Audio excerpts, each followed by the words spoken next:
Merhaba arkadaşlar, YouTube kanalıma hoş geldiniz. Bugün sizlere çok sorduğunuz kova çantamızın yapılışını anlatacağız. Tabii ki kimle beraber anlatacağız? Bu çantamızı yapan sevgili Elvan Pekdemir Tükenli. Elvan canım, seni buraya alalım. Hoş geldin. Hoş bulduk. Merhabalar Elvan'cığım, iyiyim, sen nasılsın? İyiyim ben de. Teşekkür ederim. Ne yapacağız bugün Elvan? Bugün yaptığımız kova çantalarımızın anlatımına geçeceğiz. Evet.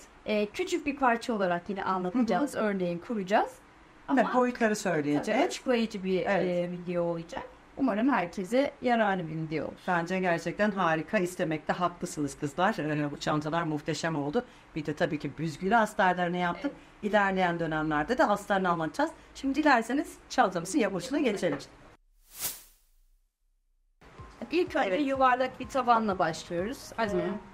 İstedikleri ölçüde yapabilir arkadaşlar. Evet. Büyüklüğünü kendileri ayarlayabilir. Biz deneyim gibi küçük bir parçada başlayacağız. Bu çantamızın taban ölçüsünü istersen verelim Elvan'cığım. Arkadaşlar, bu çantamızın taban ölçüsü çapı 18. 18 olur. Evet. Tabii ki biz şimdi küçük bir parçada başlayacağız ama siz onları istediğiniz büyüklükte yapabilirsiniz. Bu arada örneğimiz de gerçekten muhteşem duruyor. Harika bir örnek. Kova çantaya da çok yakışmış ama aynı örnek bence plaj çantasına da çok yakışır. Çok güzel Değil olur. mi? Muhteşem. Bu örnekte şöyle bir güzellik var. Her ipe çok güzel uyum sağlıyor. Yani farklı duruyor. Süper, harika. Evet. Sizlerle birlikte bu arada örneği ben de öğreneceğim. Evet. Hadi bakalım, yapacağız. yapılışına geçelim. Elvan'cığım, kağıt ipimizi kullanacağız. Evet. Peki kaç numaralı tığ kullanıyorum? Şimdi 3,5 ama insanlar ya isteyenler 3 numara kullanabilirler. Ellerinin sıklığına bağlı. Evet. Kendileri ayarlayabilir sıklık. Bir de şey de önemli. Çok tok dursun istiyorsa 3'te de yapabilir. Ama biraz yumuşak bir form vermeyin, plaj çantası modunda olsun derse 3,5'la da yapabilirler. O zaman burada ellerin sıkıları isteğine bağlı. Evet. Kullanabilirler. O zaman biz şimdi Başlayalım. İlk önce sihirli halkayla başlıyoruz. Şimdi ilk önce sık iğnemizle başlayalım. Normal yuvarlak tabanla başlayacağız. Şöyle dediğim gibi büyüklüğüne göre ben 8 tane sık iğne yapıyorum. Silahın bir özelliği de çektiği zaman kapatıyorsun. Evet, aradaki kapatıyor. boşluğu, değil mi? Süper. Şimdi çekiyoruz. İyice çekelim. Elimize dikkat ederek. Ortayı kapatacağız şöyle. Evet. 8 tanemizi çektik. Bir gösterelim. Döne istersen şöyle. Şu şekilde Hı. sihirli halkamızı yaptık. Evet. Direkt üzerine devam edeceğiz. Hiç kapatmayacağız. Hı. Arkasındaki ipi de saklayacağız. Şimdi şu şekilde devam ediyoruz. İlk ilmeğimizin tepesine alıyoruz. Yine sık iğne şeklinde devam edeceğiz. Her bir sık iğneye 2 tane sık iğne yapacağız. Her bir deliği alttaki. Şu 1 2. Aynı şekilde bu ipimizi de burada saklıyoruz. Evet. İkinci deliğimize yine 2 tane sık iğne. Burada kasmaması için değil mi? Artık Evet. büyütüyoruz yani. İkinci sırayı genişleteceğimiz için Evet. ikinci sırada muhakkak her yuvarlak tabanda aslında bu böyledir. İkinci sıraya hep sık iğnede ikişer çıkılır. Sihirli halkamızı yaptık. Evet. 8 tane sık Burada iğnemizi yeni yaptık. başlayacak olan arkadaşlar Evet. karıştırırım ihtimali olursa eğer başlangıç noktasına işaretleyici iğne koyabilirler. Evet.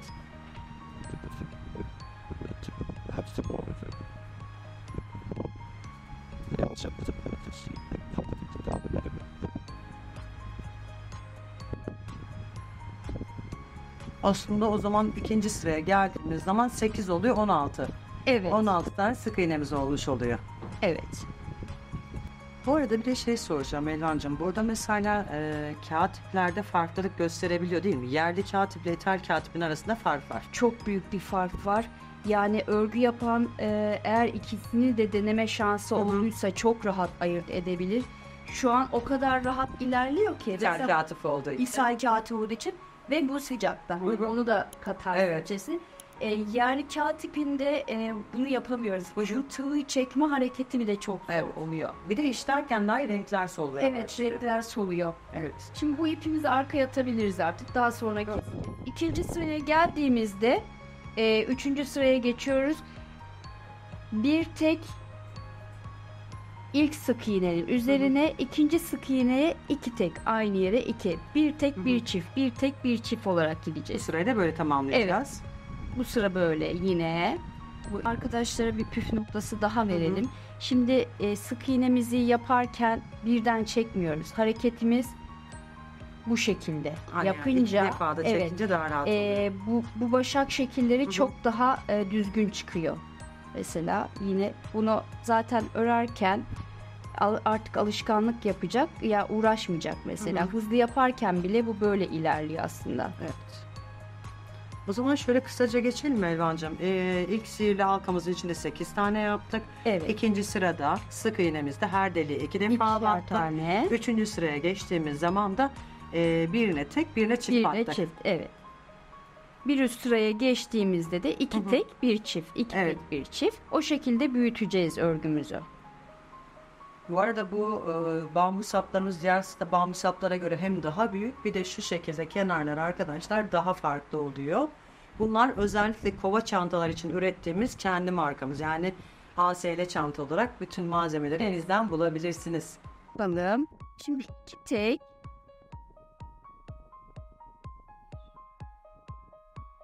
tek bir çift. Aynı yere iki tane batıyoruz.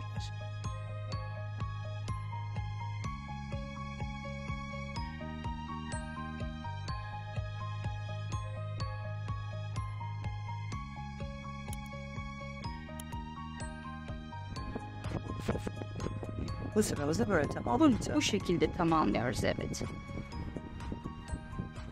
Bütün havlu çanta tabanlar için geçerli. Geçerli. Hani bazen arkadaşlar supla yapanlar da oluyor. O şekilde devam edebilirler. Bu arada arkadaşlar örgü biliyorsunuz sadece el işi olarak düşünmeyin. Aynı zamanda bütün şu anda psikologların ve psikiyatrinin önerdiği bir terapi aracı olarak görülüyor. Çünkü bence çok da mantıklı, biz bu örgüleri yaparken kafamıza hiçbir şey takmıyoruz. Evet. Ne yapıyoruz? En fazla ilmek sayıyoruz. 2 aldım, 2 battım, 3 sık iğne. İşte ikili trabzan gibi. Bunu işlerken ne eşi kafaya takıyorsunuz, ne çocuğu kafaya takıyorsunuz, ne de işleri takıyorsunuz. Tamamen buna odaklanıyorsunuz. Bir de güzelliği ne biliyor musun Elvancığım? Ben bunu diğer yayınlarımda da söylüyorum. Şimdi yapıp bitirdikten sonra hani şöyle elinizi alıyorsunuz ve şöyle bakıyorsunuz. Ya bunu ben yaptım diyorsun. Kızlar, bu o kadar güzel, büyük bir mutluluk ki sonuçta siz bir ipe hayat veriyorsunuz. O ipi normalde bu böyle baktığınız zaman sadece bir ip. Ama bunu hayata geçiriyorsunuz ve bunu siz yapmış oluyorsunuz. Bence inanılmaz güzel bir mutluluk diye düşünüyorum. İkinci tekimiz. Üçüncü tekimiz. Üç tek, bir çift. Bir tane çiftimiz yapıyoruz. Aynı yere iki tane batıyoruz. Yine 3 tane tek, bir bitiyor. Demek. Belki aranızda yeni başlayan arkadaşlar varsa, katanda örgüye yeni başlayanlar için üç tek derken her bir deliğe 3 tane deliğe tek tek batırıyoruz. Çift dediğimizde de aynı deliğe 2 defa batmış oluyoruz. Sık iğnemizi yapıyoruz. Evet. Elvan'cığım aynı şekilde diyelim ki biz bunu taban yapacağız. Daha gerçek olmasını istiyoruz. Mesela sık iğne yerine aynı teknikte ikili trabzan yapabiliyor muyuz? Yapılabilir. Aynı şablonu Evet. kullanılarak Aha. yapılabilir. Şablona göre oturtuyoruz. Evet. Evet. Ama gerçekten eli çok çok sıkı olan arkadaşlar var. Eğer ki kasma yapıyorlarsa aralara belki birer ikişer tane, aynı yere ikişer tane daha batıp Evet. onu genişletebilirler. Ben daha önce teknik bilmediğim için yuvarlak sayılar yapıyordum ama hiçbir zaman sayıda yapmadım. Evet, de itiraf ediyorum. Şimdi şöyle batıyorum. Eğer orada bir kasma, böyle kendini böyle içe doğru kasmamazsa direkt arttırıyordum. Sayıda hiçbir zaman, ama o da şansa gerçekten çok güzel. Ama evet, aslında şeydir. Bakıyorum kasmaya geçiyor, hemen bir tane daha batıyorum. Arttırma Önemli yapıyorum. olan şey, bu çiftleri yapıyoruz ya Evet. mesela. Aha. Çiftler aynı yere gelmesin. Ya gelebilir de ama o zaman böyle çift görüntüler üst üste gelince orada bir belirginleşme oluyor. O da çok doğal bir görüntü olmuyor aslında. O yüzden hani bu şablonda çift battığımız yerleri kaydırarak veriyoruz aslında bu teknikle. Onda bir şey var. Evet. Bakın.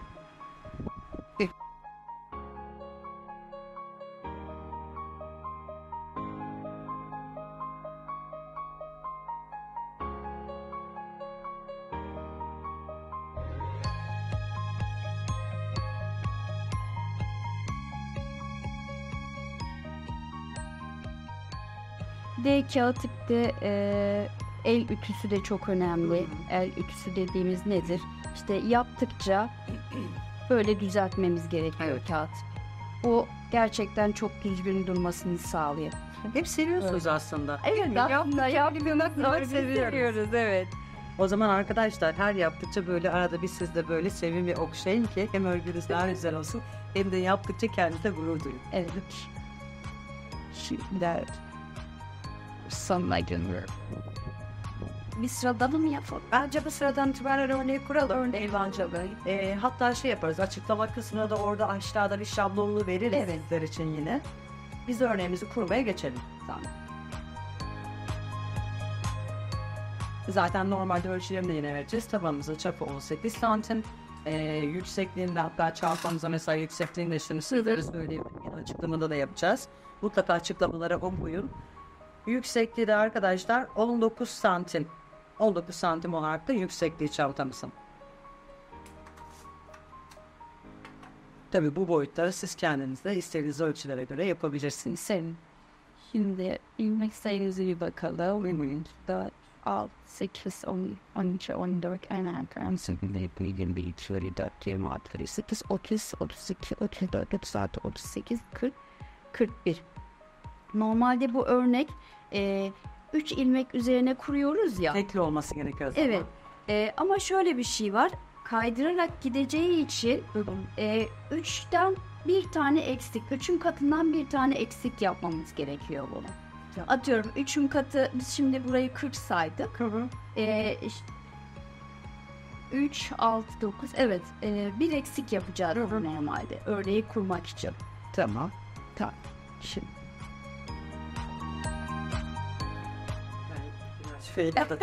Tamam. Bir arada kağıt ipi sarma tekniğini göstereyim. Sen sarıyorsun ya Elvan. Evet. İçten çıkıyor. Evet. Bir arada Onu videosunu göstereceğim. çekeriz O zaten. çok büyük rahatlık. Arkadaşlar onu öğrensinler. Broket. Şimdi örneğe geçelim artık. Evet. İlk 2 ilmeğimizi normal sık iğne şeklinde alıyoruz. 1, ikinci sık iğnemiz. 3. sık iğnemizi yaparken ilk battığımız sık iğnenin hemen altındaki battığımız yere, aynı yere batıyoruz. İlmeği çekiyoruz. Burayı birazcık uzatmak gerekiyor örneği kurmak için. 3. sık iğneye batıyoruz. İpimizi alıyoruz. İlkinin içinden geçiriyoruz. Çıkartıyoruz ve kapatıyoruz. Yine yapıyorum. İlk bir tane sık iğnemizi yaptık. İkinci sık iğnemizi yaptık. Üçüncüyü yaptığımızda ilk sık iğnemizi battığımız yere, ilk yere batıyoruz. İpimizi uzatıyoruz. Üçüncü sık iğnemize batıyoruz. İpimizi tığa alıyoruz ve ilk ilmeğin içinden geçiyoruz ve kapatıyoruz. Bu şekilde başlıyor örneğimizin kurumu. Yine ilk sık iğnemizi alıyoruz. İkinci sık iğnemizi batıyoruz. Üçüncüye geldiğimizde ilk yaptığımız sık iğneye aynı yere batıyoruz. İpimizi alıyoruz, uzatıyoruz. Üçüncü ilmeğe batıyoruz. İlkinin içinden geçiriyoruz. Sonra ikinci hareketimizde kapatıyoruz. Yine. Süper. Evet. Örnek oluşmaya başladı. Başladı. Evet. Birinci sık iğnemizi yapıyoruz. İkinci sık iğnemizi yapıyoruz. Üçüncü sık iğnemizi yapacağımızda ilk aldığımız sık iğnemizi aynı yere batıyoruz, uzatıyoruz. Üçüncü ilmeğimize batıyoruz. İçinden ilmeği geçiriyoruz ve kapatıyoruz. Tüm örneğimiz bu şekilde ilerleyecek. Dediğim gibi burada dikkat etmemiz gereken yer, örneğin üst sıraya geçerken kaydırarak devam etmemiz. Kaydırmak istemeyen de olabilir, üst üste dursun isteyen de olur. Onu da tam 3 ve 3'ün katları şeklinde yapabilirler.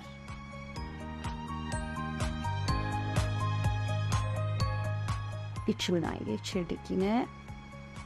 Kapatıyoruz. Şimdi 2 tane sık iğne yapıyoruz değil mi? Ben Evet. doğru mu öğrendim Elvan'ım? Kesinlikle. 2 tane sık iğnemizi yaptık. Üçüncüsü için Geri at. ıspattığımı, evet, 2 ileri bir geri aslında. Geri anne havai Evet, gibi. evet. İlk sık iğnemizi batırıyoruz. İlmeğimizi uzatıyoruz kasmasın diye. İpimizi alıyoruz. İlk ilmeğimiz, yani uzattığımız ilmeğimizin içerisinden geçiriyoruz. İkincisine normal sık iğne yapar gibi kapatıyoruz. Bir daha alalım oraya. Tamam. Şöyle net şekilde. Şimdi birinci sık iğnemizi yapıyoruz. İkinci sık iğnemizi yapıyoruz. Üçüncü sık iğnemizi yaparken ilk battığımız yere batıyoruz. İlmeğimizi uzatıyoruz. Sonra üçüncü Yanlarından batacağımız, batıyoruz. evet, batıyoruz. İpimizi alıyoruz. Evet. İlk uzattığımız ilmeğimizin içerisinden geçiriyoruz ve örneğin ilmeğimizi kapatıyoruz. Harika. Normal sık iğne gibi kapatıyoruz.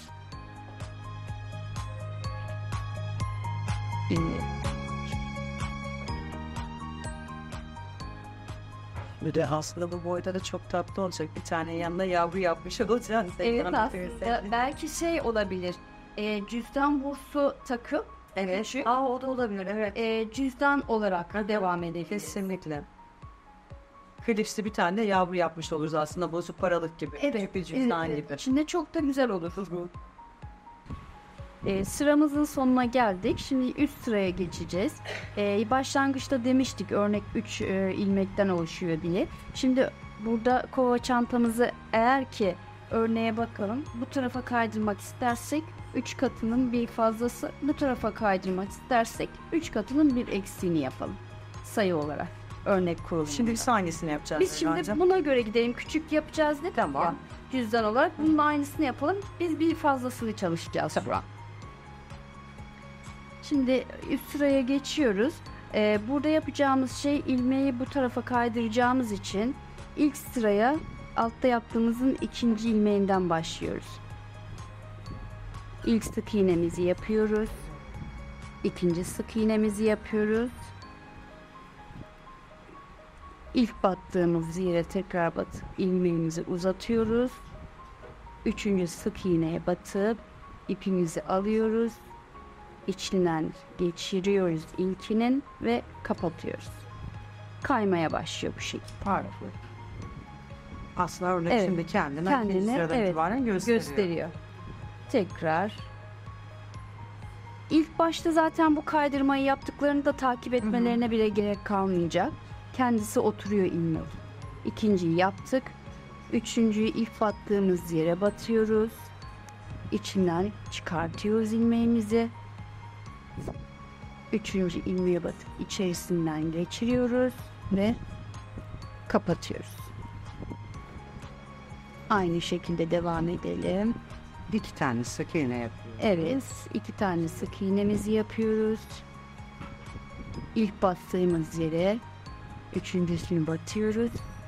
İlmeği uzatıp üçüncüye ürünlerimizin içerisine batıyoruz. İçinden geçiriyoruz ve kapatıyoruz. Aynı şekilde birinci sık iğnemizi yapıyoruz. İkinci sık iğnemizi yapıyoruz. İlk battığımız yere batıyoruz. Üçüncü sık iğnemizi batıp ilmeğimizi çıkarıp içinden geçiriyoruz ve kapatıyoruz. Bu şekilde kaydırmaya devam ediyoruz. Bir kere ben yapabilir miyim? Tabii Elvan? ki de. Bakalım öğrenmiş mi? Şimdi üzerine almadan değil mi Evet. Elvan'cığım? Normalde Normal. sık iğnemi yapıyorum.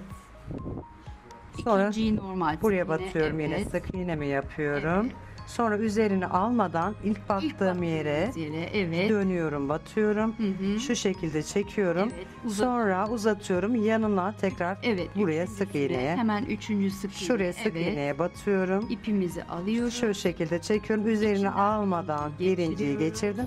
Sonra üzerine alıp bu şekilde yapıyorum. Oldu mu? Oldu. Süper. O zaman ben de Evet. öğrenmeye başladım. Evet. Evet. Bu şekilde devam ediyoruz. Artık zaten volümünü de almaya Zaten, başlıyor. Yukarı evet. doğru çıkmaya başlıyor. Kesinlikle zaten kasmaya başladı şimdi örneğimiz.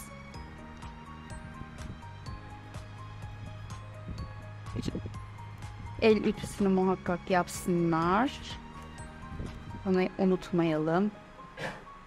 Evet, önemli. Çok önemli. Hem Özellikle yaptığımız kağıt şey ipte, oluyor. kağıt ipte çok önemli. Evet. Şimdi uzatıp içerisinden geçip kapatıyoruz. Bu arada örnek hem çok güzel hem de yapımı da çok kolay ve zevkli. Çok evet zevkli, Zevkli çok bir örnek. akıcı gidiyor. Sıkılmadan yani çok rahatlıkla işlenebilir. Evet evet. Bir de aynı zamanda başta da söylediğimiz gibi arkadaşlar aynı örnekle farklı çantalar da yapabilirsiniz. Sadece pova olarak düşünmeyin. Dikdörtgen bir çanta olarak, oval bir çanta, taban üzerine de mesela aynı örneği kurabilirsiniz. Evet. Mesela şey de var. Şimdi ince ipte mesela bu Evet. ip ince biz örneği göstermek için tek yaptık mesela. Bu kalın daha kalın olduğu için tek katla yaptığımız. O zaman şöyle bu tek Evet. katlı. Evet. Bu tek katlı örmüş bu çift. mesela. Burada da şu gözüküyor zaten Elvancığım. Evet, burada örnek sade ama şunda Evet. mesela daha iri daha böyle bir hasır havası Hı hı, var. evet. Hasır çanta havası. yaptığımız O zaman için. çift katlı olduğu için. Evet. Bazen şey diyebiliyorlar Elvan burada. Hani o da ip bu da ip işte. Ama öyle değil arkadaşlar değil, değil. evet. Şimdi hani mesela bir ip atıyorum 20 lirayken diğer ip neden 35 lira? Çünkü orada bir kalite farkı inanı gerçekten var. Bu metal aksesuarlar için de geçerli. İplerde de diyorsunuz ki ip özünde ip olabilir ama kullanılan malzemesi, boyası, mesela suf iplerde uygunlarda biz özellikle şunu yaşıyoruz. İşlendikçe içinde beyaz çıkıyor. Evet. Bu da emeğinize yazık diyorum. Çünkü daha çanta işlerken Evet. eskimeye başlamış oluyor. O yüzden ipinizi de bence kaliteli seçmenizde fayda var diyorum. Özellikle uğraştırıcı bir örnek yapıyorsanız. Kesinlikle. Şimdi tulip tığı da gerçekten bir numara, efsane. Şimdi diğer tığlardan farkı ne? Gördüğünüz zaman aynı tığ ama tulipin işlemesiyle diğer tığın işlemesi de çok farklı. Çok farklı. Çok daha rahatlıkla bununla işleme yapabiliyorsunuz. Evet. Kıvırmaya başladı Evet. artık. Artık kıvırınca arttırmaya yapmadığımız için yukarı gene çıkmaya başladı. Şimdi tabii sonrasında gençlerimize yine aynı teknikle mi yapacağız? Evet. Farklı şekilde olacak. Aynı teknik çünkü ne demiştik en başında bir kere kaydırmak yeter. Evet. Ve şimdi bakmaya gerek yok. Mesela 3. sıraya geçtim ben. Evet. Kendiliğinden örnek başladı. Ben hiç takip etmedim. Oluşurken. O yüzden takipte de zorlanmayacak arkadaşlar. Normalde sohbet ederken böyle eğer ki sayısını kaçırmayacağınız bir model konuşamıyoruz mesela. Ya da belki bekliyoruz ki örneği yapmak için konuşayım ondan sonra yapayım. Ama böyle bir şey değil. Ben özellikle onu mesela şey yapıyorum.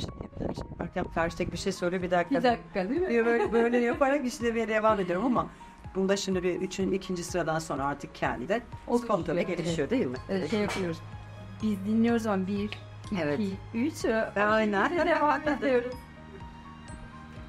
Şurası 2. sıraydı. 1, 2, 3. Üçe 3. geçtik. sıraya geçmiş olduk burada. Herhangi bir Artık şey o zaman yapmadan. şey dediğin gibi Elon, Direkt bir döne üstüne döne. şöyle Yok, bir şey falan hiçbir şey yok. Döne döne istiyoruz. Döne döne evet döne döne yapacağımız boya geldiğimizde örneği en son bitiriyoruz. En sonunda ilmek yürütmeyle bitirebiliriz. Ters sık iğneyle bitirebiliriz. Nasıl istiyorlar. Evet. Biz bunu ilmek kaydırma yapacağız. Cover'da uygun olsun diye en son sırasını. O şekilde bitireceğiz bunu. Tamam. O zaman şöyle yapıyoruz. Şimdi bizim bu boyda istiyorsanız eğer arkadaşlar yuvarlak tabanımızın çapı 18 santim. Yüksekliğinde bu yükseklikte istiyorsanız da 19 santim olarak da yüksekliğini yapabilirsiniz. 19 muydu Elvan'ın bir daha ölçelim mi lan? Yüksekliğini ben 19 diye hatırlıyorum ama. Evet. Evet 19-20 santim arası. Arkadaşlar yüksekliğinde bu şekilde yapabilirsiniz. O zaman teknik aynı. Aynı bu şekilde devam ediyor. İstediğiniz ölçüye gelene kadar bu şekilde işlemeye devam Bu ediyor. şekilde devam ediyor ve bitiriyor. Evet. Var mı başka eklemek istediğimiz bir şey var? Dikkat etmeleri gereken bir şey. Yok, şu an için bu örnekte hani dediğimiz gibi en son sırasında istedikleri gibi bitirebilirler. O zaman istediğiniz santime gel. Şimdi üstünü nasıl kapatalım? Bu şekilde nasıl yapalım? Tamam. Şöyle. Şimdi artık diyelim çantayı. Şimdi ördük, boyutunu bitirdik. En son sıraya geçeceğiz. Evet. En son sırada bir sıra sık iğne yapacağız. Ama sonrasında ilmek yürütme tekniğiyle kapatacağız. Ona yine devam edeceğiz. Hiç şey yapmaya gerek yok. Takip etmeye gerek yok. Normal sık iğneyle devam ediyoruz. Son sırayı böyle sık iğneyle vereyim. En son kapattıktan sonraki işlemi yapabiliriz. Onu da gösterebilirim.